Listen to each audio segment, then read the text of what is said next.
Yan ang mga hindi naturuan ng aral ng Diyos. Mga anak ng demonyo, ang mga tao na walang utang na loob sa magulang.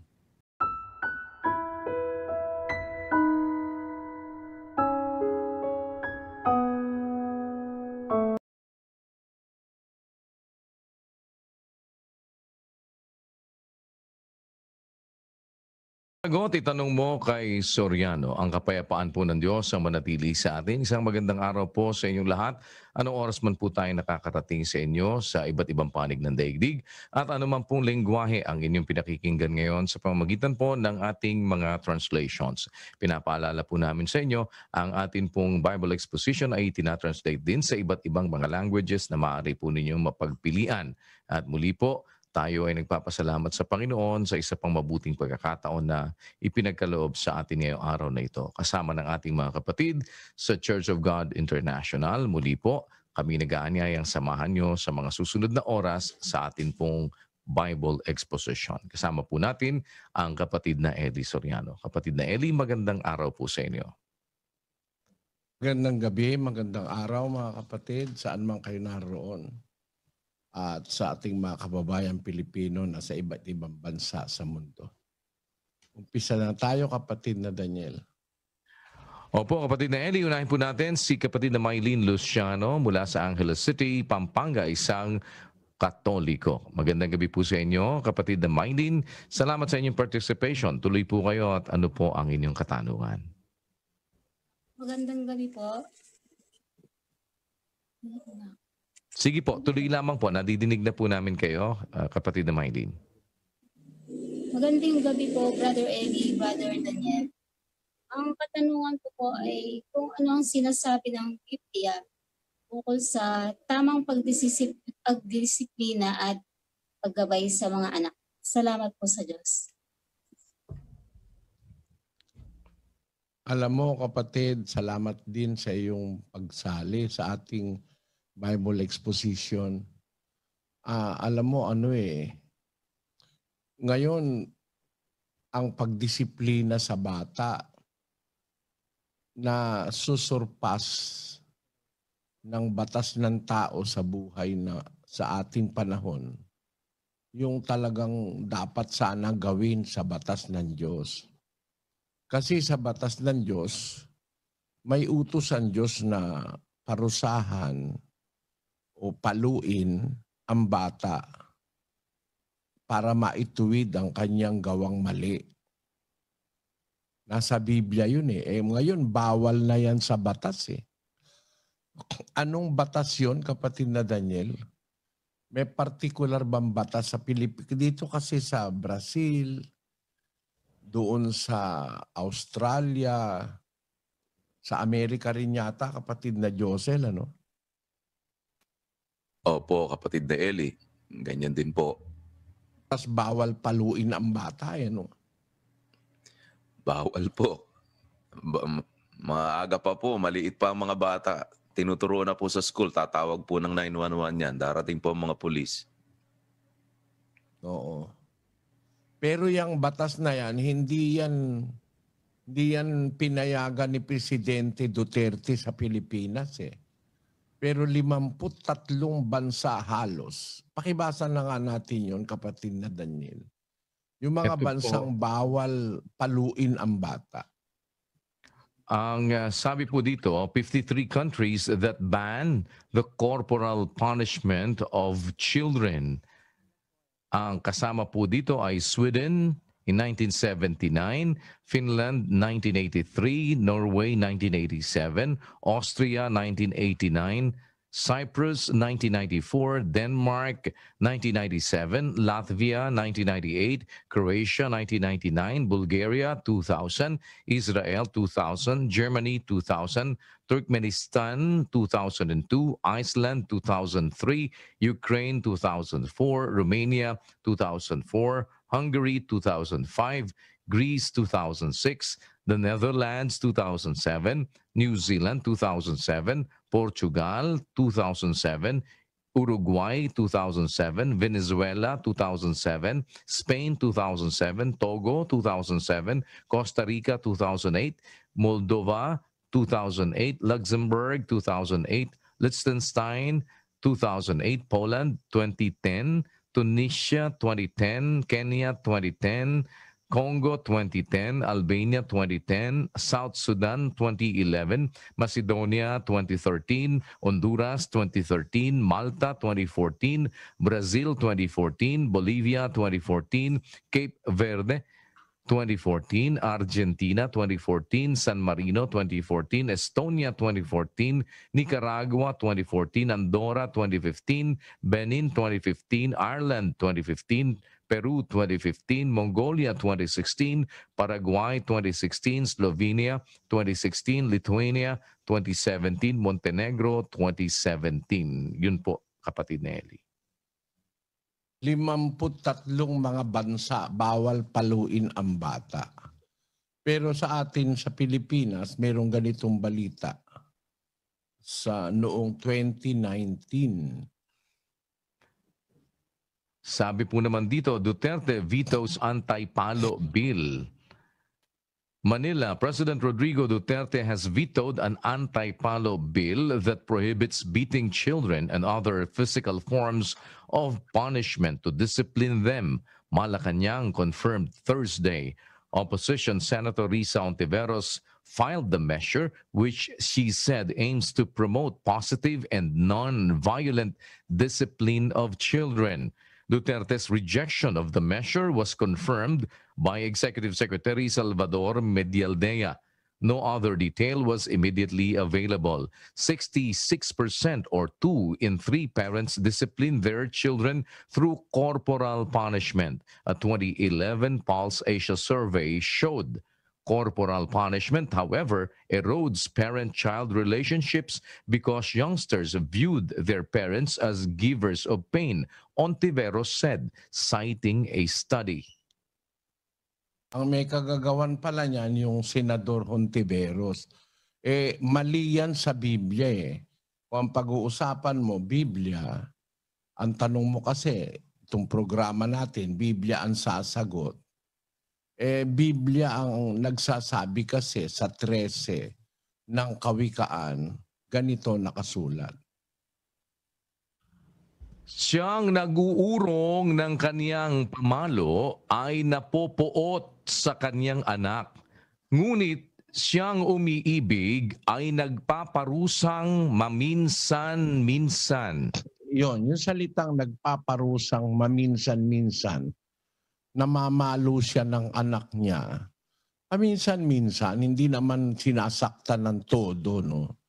Halimbawa, yung papadapain mo yung bata, papaluin mo sa puwet, para magtanda siya na yung ginawa niya, halimbawa, nang umit o nanuntok, nanakit ng kapwa bata, para matandaan niya na yung ginawa niya mali.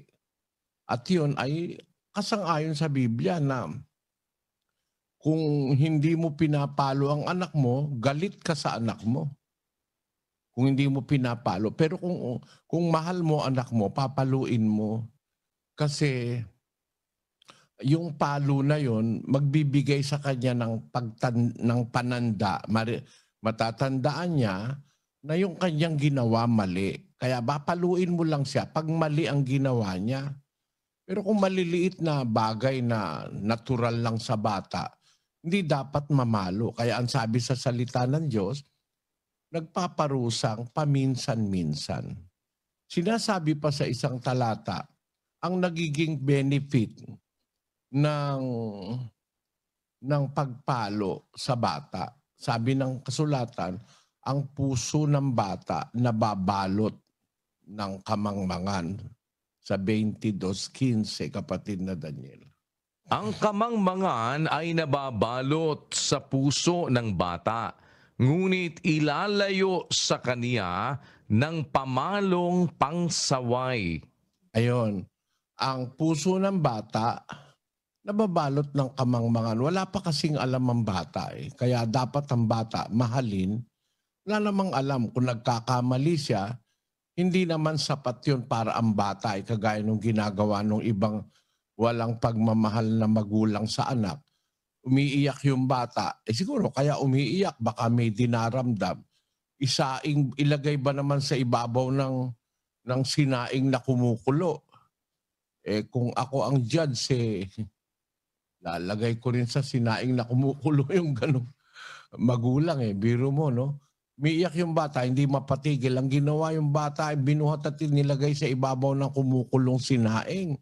Merong ganun Ewan ko kung na-save nyo pa yung ganong balita. Masamang magulang yung ganun. Pero kung halimbawa, ang bata walang alam, mangmangpas siya, may ginawa siyang kamangmangan kaya maling gawa, ilalayo sa kanya yung kamangmangan na yun pagka pinalo mo siya ng pamalong pangsaway. Ang sabi sa English dyan sa 22:15, Foolishness is bound in the heart of a child, but the rod of correction shall drive it far from him.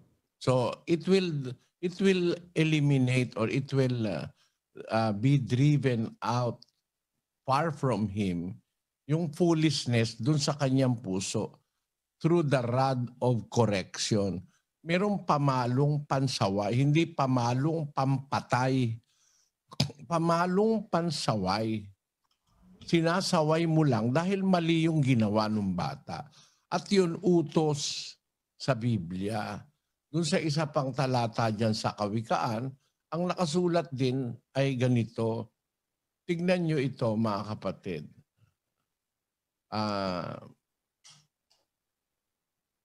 23:13 ng Kawikaan. Huwag mong ipagkait ang saway sa bata, sapagkat kung iyong hampasin siya ng pamalo, siya'y hindi mamamatay. Ayon, hindi naman mamamatay Kung halimbawa, meron siyang ginawang mali, hahampasin mo ng hampas na hindi naman mortal na kagaya ng malulupit na magulang. Yung magulang na matitinutuloy, pati sila nadadamay na, yung mga magulang na may pagmamahal sa anak. Nadadamay sila dahil hindi na rin pwedeng mamalo. Kaya ang reklamo sa akin ng mga Pilipino na nasa abroad, hindi namin mapalo ang bata. Kaya lumalaki, Bradeli, matitigas ang ulo, sabi. Matigas ang ulo.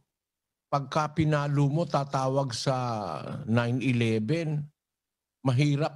Kaya yung kanilang mga anak, wala pang teenage Hindi pa teenager, naku, maano na.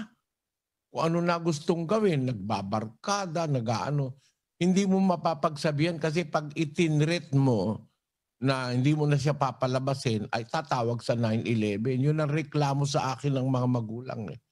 Sabi ko, kung ako kayo, magpapalaki ako ng anak sa Pilipinas na hindi bawal paluin pag mali ang ginagawa. Yung ka-abroad, nahahaluan ng ideya ng ibang lahi, lalo na nung mga lahing hindi naniniwala sa Biblia, bawal mamalo. Yan. Siguro ganyan yung gustong sabihin ng senadora natin na bawal mamalo, violent daw. Hindi totoong violent yun. Ang magulang na may pagmamahal sa anak, hindi gagawa ng violence. Kasi alam ko yun dahil magulang din ako. Pag nagkakamali ang bata, tuturuan mo. O kaya aambaan mo, pag sumunod, papaluin kita. Ganon. Parang yung bata, tinatakot mo na wag siyang gumawa ng masama. Yun po ay yun po'y diwa ng Diyos sa Biblia. At yun, nag-uumpisa yun sa kabataan, 22:6 ng Kawikaan. Turuan mo ang bata sa daan na dapat niyang lakaran, at pagka tumandaman siya ay hindi niya hihiwalayan. Ayan, dapat ang bata tinuturuan sa kanyang kabataan. Kasi pag doon siya lumaki na, matatandaan niya na yung kabutihan, na bawal pala ang magsugal, bawal yung mang-api ng kapwa bata, bawal manakit, bawal gumamit ng masasamang mga bagay gaya ng droga. Kung makalakihan niya yon, Hindi siya hihiwalay doon sa kabutihan na yon. Yan ang batas ng Diyos, kapatid. At ang isa sa paraan, pagka tuturo, pagka ang anak mo mayroon ng kaisipan. Kasi yung mga maliliit na bata, hindi pa marunong mag-isip yun eh. Mula 2, 3, 4, 5, 6, 7 taon. Hindi pa masyadong gumagana ang kaisipan ng bata. Pagka mas matanda na doon, ang utos naman ng Diyos sa bagong tipan, doon sa 6 ng Efeso, 6:4. At kayong mga ama, huwag ninyong ipamungkahi sa galit ang inyong mga anak, kundi inyong turuan sila ayon sa saway at aral ng Panginoon. Yan ang nakasulat. Pagka marunong nang umintindi ng salita, nakakaintindi na, may kamalayan na, huwag mong imungkahi sa galit, huwag kang laging sigaw ng sigaw, minumura mo yung anak mo, malalayo ang loob sa'yo ng anak mo eh. Dapat ang pagtrato sa bata may kasamang yung pang psychology of love, no? Huwag niyong imungkahi sa galit ang inyong mga anak. No? Kasi ako naranasan ko sa nanay ko. Pag gumawa ako ng mali, anak, sabi niya, mali yung ginawa mo. Huwag ka nang uulit, ha? Kung bata ka, hindi mo masyado nakikinig. Makikita ko yung nanay ko, luluha. Luluha siya. Namamalo ang nanay ko pero pag namalo siya, at parang hindi mo siya iniintindi, iiyak siya, luluha siya. Napakatinding tanim sa puso ko nun, na ang nanay ko napaiyak ko dahil sa hindi ako nakikinig. Kasi ang nanay ko po, maikwento ko lang sa inyo, pagka nagsasalita siyang mali yung ginawa mo, kaya mali yung ginawa nung kapitbahay mo na bata, inapi ka, lagi siyang may sinasabing talata sa Biblia. Ang nanay ko po, makabisado niya yung mga talata na naririnig niya. Kaya pagka parang hindi ka nakikinig sa kanya, maiiyak ang nanay ko. Natatandaan ko, napakaganda ng epekto sa akin na mahal ko kasi ang nanay ko para mapaiyak mo siya dahil hindi ka nakikinig. Mahigit pa yun sa pinalo ka eh. Kaya natatandaan ko yung mga talata na ibinigay, sinasabi sa amin ng aming ina. Hindi yung laging galit na galit. Merong ganun kasing magulang eh. Parang hinahamon yung anak. Subukan mo. Ganon, sasabihin sa anak. Subukan mo. Ganon. Panghahamon yun sa anak. Imbis magkaroon yun ng pagmamahal sa'yo, ang naitatanim mo sa puso ng anak mo, galit. Ang sabi sa Biblia, huwag niyong ipamungkahi sa galit ang inyong mga anak. Kundi, itong remedyo, turuan niyo sila ayon sa saway at aral ng Panginoon. Pag ang bata marunong nang umunawa, uumpisahan mo nang sabihin yung aral ng Diyos. Anak, sabi ng Diyos, huwag magnanakaw. Tapos, sabi ng Diyos, mamahalin mo ang iyong kapwa. Sabi ng Diyos, yung mga lahat ng salita ng Diyos, makakalakihan niya na sinasabi mo yon. At yung salita ng Diyos, may kapangyarihan yon sa kanyang sarili. Hindi ko mo sinabi mo lang, aasa ka lang dun sa kapangyarihan mo bilang magulang. Yung salita ng Diyos, meron yung kapangyarihan sa kanyang sarili na ang salita na yon pwedeng ma-penetrate noon ang puso ng bata para matanim yun sa kanya. Kaya ang sabi ng Biblia, turuan nyo sila ayon sa saway at aral ng Panginoon. Huwag kayong laging galit sa bata. Kung halimbawa, may ginawang mali, pinalo mo, ipaunawa mo na kaya kita pinapalo, anak, ayaw kong lumaki kang magnanakaw, ayaw kong lumaki kang swail, Ayaw kong lumaki ka sa barkada dahil mahal kita. Pag naunawa ng bata, mahal mo siya, hindi siya magagalit sa'yo. Mapapamahal yung anak mo. Mapapamahal ka sa anak mo. Yung kasi naranasan ko sa buhay Nakita ko ang intensyon ng aking mga magulang sa pagtuturo sa amin pagka kami mali. Nakita ko pagmamahal, kaya naramdaman ko yung natural na pagmamahal ng anak sa magulang. Hindi yung kagaya ng ibang magulang na nagkamali yung bata, sasabunutan, no? Babatuhin, mumurahin, kung ano-ano. Yun yung mga ano na para bang hahamunin mo, subukan mo. Eh yung bata, pagka medyo napapahiya, talagang susubukan nun na lumaban sa'yo. Sabi sa Biblia, ganon, huwag niyong ipamungkahi sa galit ang inyong mga anak. Turuan niyo sila. Yun ang kahalili nun.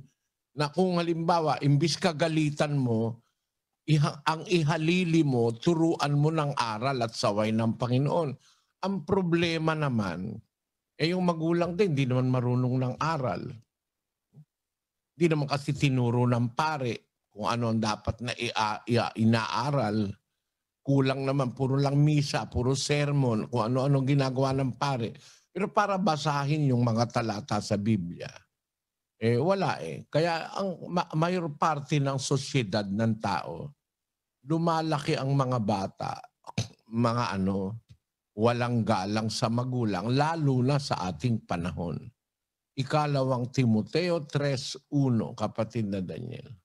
Datapwat alamin mo ito, na sa mga huling araw ay darating ang mga panahong mapanganib, sapagkat ang mga tao'y magiging maibigin sa kanilang sarili, maibigin sa salapi, mayayabang, mga mapagmalaki, mapagtungayaw, masuwayin sa mga magulang, mga walang pasalamat, mga walang... Yan ngayon ang ugali ng karamihan tao. Kasama na dyan yung mga bata, masuwayin sa mga magulang. Sa mga huling araw, itong ating panahon na ito, ang tao magiging maibigin, tayo mabubuhay sa panahong mapanganib. Mapanganib ngayon Ang unang-unang dahilan ng panganib ngayon, ang tao magiging maibigin sa sarili, maibigin sa salapi. Yan ang mga panganib sa buhay ngayon. Ang mga tao maibigin sa sarili, maibigin sa salapi. Kaya nga sa pag-ibig sa salapi, kahit mapatay yung kapwa-tao, kumita lang siya. Diba? Merong mga gumagawa ng gamot, peke. Kumita lang siya kahit yung iinom ng gamot mamatay sa maling gamot. Ganon-ganon, namemeki ng mga gamot Napakarami niyan. Maraming panganib ngayon. At ang isa sa panganib, yung tao maibigin sa salapi, tapos ang isa, masuwayin sa mga magulang. May anak ngayon, pumapatay ng magulang. Yung nakita ko lang sa internet na pinakita sa akin, ako kasi hindi ako nagbababasa sa internet. Kaya lang natatawagan ako ng pansin pag kami nagpapasa sa akin. Kapatid Nelly, pakinggan mo ito, tingnan mo ito. May nakita ako doon sa isang computer shop. Tinatawag nung magulang yung anak.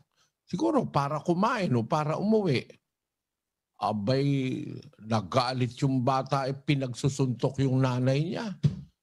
Tindi ka ako nito, kung anak ko ito, maniwala ka sa akin. Wala kang utang na loob sa magulang mo dahil lang sa computer. Ang nanay mo, susuntukin mo. Naistorbo lang doon sa computer. Kaya masama ang impluensya ng mga ginagawa ng kabataan ngayon. Pakipanoorin nyo ito.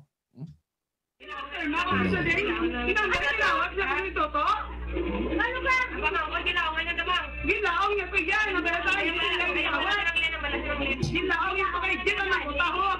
Hindi ba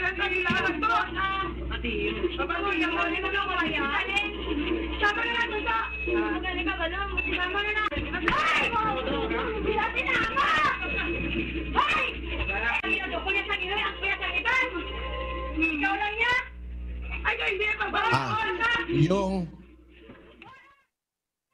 yung babae, tinan mo ha, yung babae most probably yun ang may-ari nung computer shop. Eh siguro kinakausap nung magulang nung bata kasi siguro di na umuuwi, ayaw nang kumain, namamayat na. Eh nagagalit yung magulang doon sa may-ari ng computer shop. Dapat hindi talaga pagsanayin yung mga bata sa ganyan eh. Ang ginawa ng bata ay tumayot yung mismong nanay niya. Napakasama ng impluensya ngayon ng mga ginagawa ng tao. Yan tayo dapat na magbantay sa ating mga anak. Kasi sabi sa Biblia, ang mga bata sa ating panahon magiging masuwayin sa mga magulang. Napakasasamang klase ng mga bata ang ipinoproduce ng ating henerasyon dahil dyan sa computer, dahil sa kung ano-anong batas, tapos bawal pampaluin. Kaya siguro gumawa kayo ng batas na ang bata na ang may karapatang mamalo sa magulang. Baliktad na mundo ngayon eh. Bawal nang paluin ang bata, kinalimutan na ang batas ng Diyos. Kaya alam na alam mo, yung gumawa ng batas na yan, kung sino man yung gumawa ng batas na yan, sa iba-ibang bansa sa buong mundo, walang malay sa Biblia yung mga yan. Hindi manununod sa Diyos yung mga ganyan. Na ipagbawal mo na totally yung corporal punishment, na kahit naman yung corporal punishment, hindi naman para masaktan ng todo yung bata, kundi lang para maituwid mo. Tawag sa Biblia, rod of correction. Kaya yung gumawa ng batas na yan, mga anti-Biblia yan. Kung saan mang mga bansa ngayon yan umiiral. Nagkahawa-hawa na, 53. Buti na lang si Presidente Duterte, binito yan. Ewan ko kung napasa yan. Napasa ba yan, kapatid na Daniel? Yung anti-palo bill na yan. Wala pa po, kapatid na Eli. So far, after po ng usapan po na yon, hindi pa po ulit nabuhay po yun tungkol po dyan. After na veto po ng Presidente, wala pa po akong nababalitaan na muli pong binuhay po yung usapin po na yan. Ang meron po kasi ngayon na umiiral dito sa atin sa Pilipinas, yung VAUSI kung tawagin po nila, yung Violence Against Women and Children. Pero ibang aspeto naman po yun, kapatid na Eli. Yun naman po yung... Oo. And that can be determined by the court. Yung ano tawag doon? VAUSI po. Violence Against Women. Violence Against Women and Children. And Children, opo. Yun. Tama yun. Yung batas na yun. Kasi hindi naman dapat talagang violente ka sa women and children. Pero meron din akong ano ron, Brad Daniel eh. Brad Josel, alam mo, meron din akong kapirasong ideya ron eh. Paano po yun, Brad Eli? Bausi, kulang yan eh. Ano po ang kulang doon? Violence against women and children eh. Merong women, may violence na ginagawa against their husbands eh. Bausi lang yan eh. Hindi kumpleto yan. Para mga general lang yan. Kung gagawa ka rin lang ng general na masama yung violence, violence na, ipagbawal mo na against women, children, husband. Hindi ba? Sama mo na pati biyenan. Kasi naintindihan mo ibig ko sabihin, kapatid na Daniel. Opo, kapatid na Eli. Kasi po, pati biyenan kung minsan pinagmamalupitan din noong kanila pong mga manugang. Sinasabi niyo po, general na... Meron namang manugang pinagmamalupitan ng biyenan. Generally define mo na lang violence. Pero specifically, women and children only, there is a lapse in there. Kasi merong mga mga babae mas violent kaysa sa asawa. Pakita mo. Siya ang binubugbog kasi si Andres Disaya siya. Siya binubugbog ng babae. Kaya yung sinasabi mga battered wife, merong battered husband eh. O sige, tutulan mo, Brad Josel. Hindi po, meron din po nga. Dito po, may alam po ako, ganun po eh. Battered husband po, Bradley. Tingnan mo ito, battered husband dito, sa pagmamahal niya, tinitiis niya na lang yung suntok ng asawa niya. Yan. Dapat bawal din yan. Tingnan mo. Violence against husband. Violence against men. Kaya ang batas ng tao kuminsan laging may loopholes eh. Pero okay naman yung vowsy. Kasi ang mas marami talaga na pinagmamalupitan, children and asawa, yung babae. Okay yun. Pero kung talagang sa general ng kasulatan, pananaw ng kasulatan, ang sabihin mo na lang, violence, bawal yung violence, na maraming violence na committed araw-araw against any kind of person. Pero talagang ang pinaka-perfectong batas, yung batas ng Diyos, bawal yan talaga yung violence. Pero hindi naman violence. Iba naman mag-analyze yung iba. Hindi naman violence yung papaluin mo yung anak mo. Violence ba yun? Papaluin mo lang naman. Dapa. Mali yung ginawa mo. Ba't ka nanuntok ng kaaway mo? Ng kalaro mo? Dapa. Huwag mo nang uulitin. Ayun. Ganun lang. Violence ba yun? Pagtuturo yun eh. Nasa Biblia yun eh.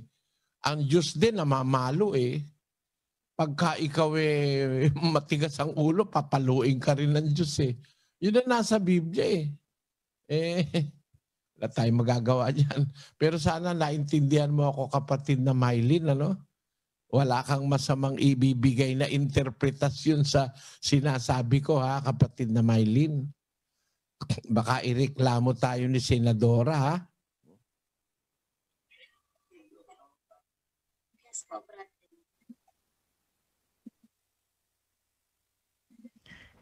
Hindi ko marinig. Naintindihan niyo Kapatid na po? Mylene. Yes po. Naintindihan. Aintindihan mo ko. Opo. Salamat King Diyos, aintindihan mo. Kasi ating makiramdam, dirinan ding haliwang kabaldugan, daran pakiramdaman da. Sa Biblia, ang ibig sabihin ng pamalo, nagpumapalo sa anak paminsan-minsan, hindi siya malupit, hindi siya violent. Ano lang siya, gusto niya lang ituwid yung kanyang anak. How do you say that in Kapampangan, Brad Jose? Nakalimutan ko na mapuportugis ko. Mababaw na Kapampangan po. Naman mo rin sabihin, babarugan mo yung anak mo, paminsan-minsan, violenti na ka. Lugod jayta. Tutulid mo yung anak mo. Makanya po. Wapin. Wapin. Kutnan making kaya. Ganun yun. Wala namang masamang paluin mo yung bata. Tapos pag nakakaintindi na, turuan mo ng aral ng Diyos. Yun. Mag-aral ka ng aral ng Diyos sa Biblia, turo mo sa iyong anak. Nakita mo lalaking mababait. Marami na akong pinalaki eh. Na bata. Kapatid, marami na. Nag-umpisa ako doon sa aking pamangkin na si Ruth, no? Na ngayon ay maayos naman siya. Nakapag-aral siya, nakatapos sa UP, no? Tapos maayos naman pati trabaho niya, naging bahagi pa nga ng government ng Pilipinas siya ng mga nakaraang panahon eh. Nagkaroon siya ng isang sensitive na tungkulin. pinalaki kong mga bata. Unang-una yun si kapatid na Ruth, tapos si kapatid na Daniel. No, mga nasa ilalim ng ano ko yan ng mga pagpapayo ko yan. Yung kanyang kapatid na kapatid na Lisel. Okay naman sila. Tapos itong aking mga apo. Awa naman ng Diyos yung aking mga batang na guide sa paglaki. Hindi naman mga problema ng lipunan. Hindi naman kagaya ng ibang bata dyan. Nang lumaki na at tumanda na, yung nanay niya itiniwalag. Abra Josel. Opo, pati po mga kapatid. Pati kapatid, ginipit. Binakuran ng pagkataas-taas na bakod. Ganda namang, ang gandang ugali ng demonyo ba yun? Na walang utang na loob sa magulang at sa mga pagmamahal sa mga kapatid. Yun. Pero kung talagang naturuan ng aral ng Diyos, magiging considerate ka man lang. Kasi nga ang aral ng Diyos, iibigin mo, pati kaaway mo Yung pangnanay mo, hindi mo ibigin at pati kapatid mo. Gagawin mo, puputulan mo ng ilaw, aalisan mo ng tubig, babakuran mo para wala nang hanging makapasok. Ang tindi nila, no, Brad Josel? Opo, pati nga po yung nagdadala ng konting pagkain sa kanila, pinagbawalan pa. Oo. Kalupitan po pagka ganun. Yan ang mga hindi naturuan ng aral ng Diyos. Mga anak ng demonyo, ang mga tao na walang utang na loob sa magulang.